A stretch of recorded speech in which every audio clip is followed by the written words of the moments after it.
We'll go first on question number 4. What are your plans for effectively and efficiently addressing the Clean Water Act as well as addressing air quality initiatives? You have 2 minutes. Well, the principles here that I would first look at is they all come in hand. It's about personal responsibility, it's accountability, but it's also about economic freedom. It's about private property rights. It's about the federal government setting standards. It's interoperability with the states.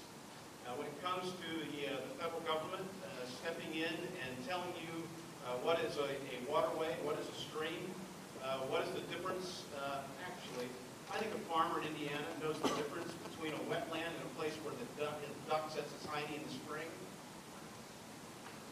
You don't need somebody from the federal government to come in and tell you that on your farmland. Kind of what happens today.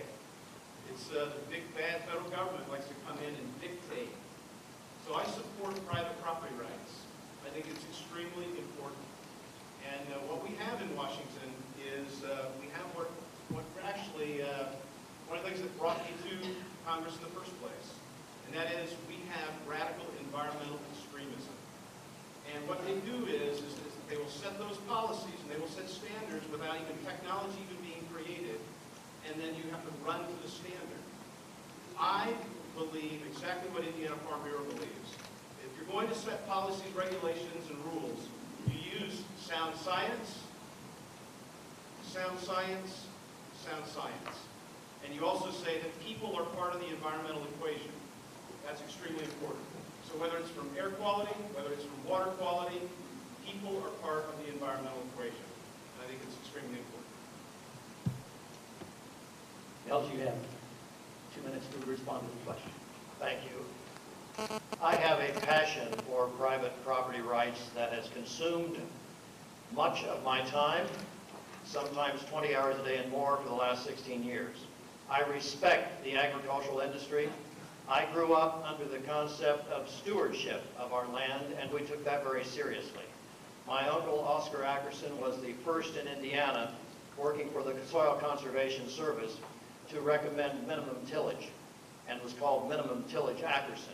So I grew up in an environment where I realized that we, the farmers, are the first line of defense against degrading our environment, and that continues to be true today. Any regulation in this area should be science-based, but it often is not. It should be truly science-based. It often is not. I have visited confined animal feeding operations just in the past week, and I've seen them earlier as well. To handle both water and air quality can be done. It's extremely expensive for small businesses and for small farmers, any farmers for that matter, to comply with the burdens of regulation today. I think we need to modify our burdens of regulation so that persons who are responsible, it can be given greater opportunity to practice their environmental stewardship in the way they see fit. There are some areas of regulation, such as regulation of the financial industry in the Freddie Mac and Fannie Mae area, where we've been too lax. But on the small farmers, we need to have less regulation, not more. The regulatory burden has been too great.